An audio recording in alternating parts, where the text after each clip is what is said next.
এক শ্রেণীর মাওলানা আলেম ওলামা হবে যারা আমার সুন্নাত ছেড়ে দিয়ে অন্য সুন্নাত ধরে বলবে এটাই রাসূলের সুন্নাত। লাখো সুন্নাতকে তারা কবর দিচ্ছে, যেটা রাসূলের নয়।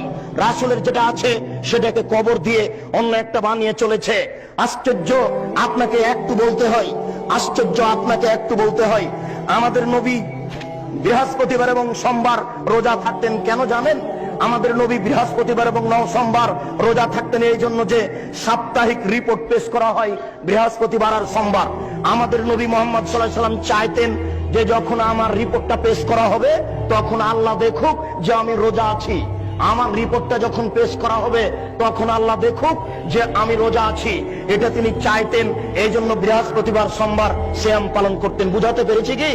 বাৎসরিক রিপোর্ট পেশ করা হয় শাবান মাসে, বাৎসরিক রিপোর্ট পেশ করা হয় শাবান মাসে। আমাদের নবী মুহাম্মদ সাল্লাল্লাহু আলাইহি ওয়াসাল্লামের জানা ছিল না যে শাবান মাসের কোন দিনে রিপোর্ট পেশ করা হয়। এই জন্য আয়েশা রাদিয়াল্লাহু তাআলা আনহা বলছেন যে ওই দিনটাকে ধরার জন্য আল্লাহ রাসূল পুরো শাবান সিয়াম পালন করতেন, তবে শাবানকে রমজানের সাথে লাগিয়ে দিতেন না। উম্মু সালামা রাদিয়াল্লাহু তাআলা আনহা বলেন আমাদের নবী মুহাম্মদ সাল্লাল্লাহু আলাইহি ওয়াসাল্লাম পুরো শাবান সিয়াম পালন করতেন, তবে শাবানকে রমজানের সাথে লাগিয়ে দিতেন না। কেন? তিনি ভাবতেন এই দিনটা আমাকে ধরতেই হবে। বাৎসরিক যখন রিপোর্ট পেশ করা হবে তখন আল্লাহ দেখুক যে আমি রোজা আছি। বাৎসরিক যখন রিপোর্ট পেশ করা হবে তখন আল্লাহ দেখুক যে আমি রোজা আছি। এটা দেখানোর জন্য তিনি শাবান মাসে বেশি বেশি রোজা রাখতেন। ভারত, বাংলাদেশ, পাকিস্তানের এই সব হুজুরেরা জাহেলের পরিচয় দিয়ে কিভাবে কিভাবে জেনে নিল সেই দিন 15ই শাবান। ভারত, বাংলাদেশ, পাকিস্তানের হুজুরেরা কিভাবে কিভাবে জেনে নিল সেদিন হচ্ছে 15ই শাবান। তাই তারা কলকারখানা, অফিস, আদালত, কোর্ট কাচারি, শিক্ষা প্রতিষ্ঠান বন্ধ করে রাতে গোসল করে আতর গোলাপ মেখে দিনে রোজা থাকে। অসম্ভব হতে পারে না। আল্লাহ রাসূল বললেন আমার সুন্নাত ছেড়ে দিয়ে তারা অন্য সুন্নাতকে ধরে বলবে এটাই রাসূলের সুন্নাত। প্রায় পুরো শাবান সিয়াম পালন করা হচ্ছে রাসূলের সুন্নাত, আর একদিন সিয়াম পালন করা হচ্ছে ভারতের সুন্নাত, মানুষের সুন্নাত।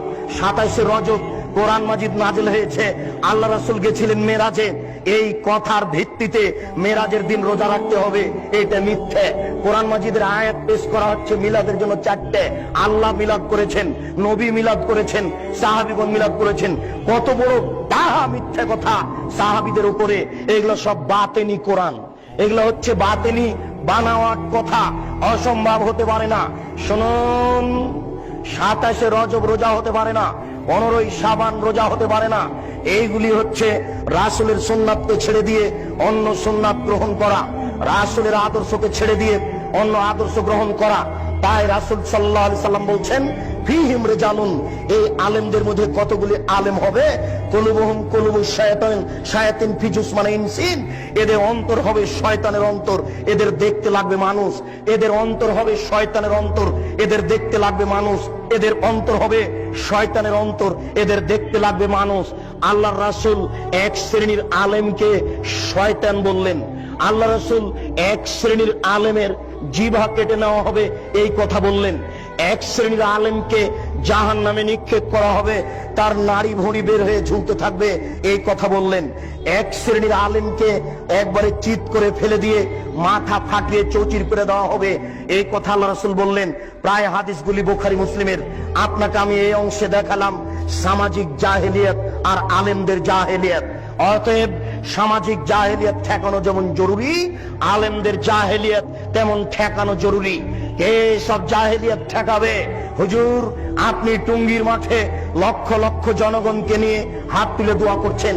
আপনার কথা তো খুব ভালো লাগে যখন আপনি বলেন সুবহানাল্লাহ বললে এত নেকি হয়, আলহামদুলিল্লাহ বললে এত নেকি হয়, আল্লাহু আকবার বললে এত নেকি হয়, সুন্দর করে ওযু করে 2 রাকাত নামাজ পড়লে অতীতের সব পাপ ক্ষমা হয়ে যায়। আপনার ভালো কাজের আদেশ তো খুব মিঠা লাগলো। আপনি যখন হাত তুলে দোয়া করছেন তখন এই দেশের নেতা নেত্রী সামনে আছেন, এই দেশের লাখো লাখো জনগণ সামনে আছে। আপনি হাত তুলে দোয়া করার পূর্বে বলবেন শুনুন দেশবাসী, দেশের নেতা নেত্রী শুনুন, মহান আল্লাহ যেখানে ভালো কাজের আদেশ করতে বলেছেন সেখানে মন্দ কাজের নিষেধের কথা বলেছেন। অতএব আমি টুঙ্গির মাঠে মন্দ কাজের নিষেধ করতে বলতে চাচ্ছি। আলী রাদিয়াল্লাহু তাআলা আনহু বলেন রাসূল সাল্লাল্লাহু আলাইহি সাল্লাম বলেন আলী লা তাদু তিমসালান ইল্লা তামাস্তাহু, আলী তুমি ছাড়বে না কোন ছবি মূর্তি, সবকে ভেঙে খান খান করে দাও। ওয়ালা কাবরান মুসরিফান ইল্লা সাইতাহু, ছাড়বে না তুমি উঁচু কবর, সবকে ভেঙে সমান করে দাও।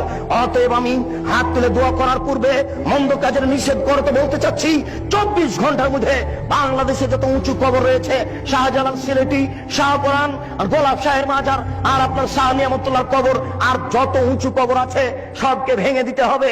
এই দেশে যত ছবি মূর্তি আছে 24 ঘন্টার মধ্যে সবকে ভেঙে দিতে হবে।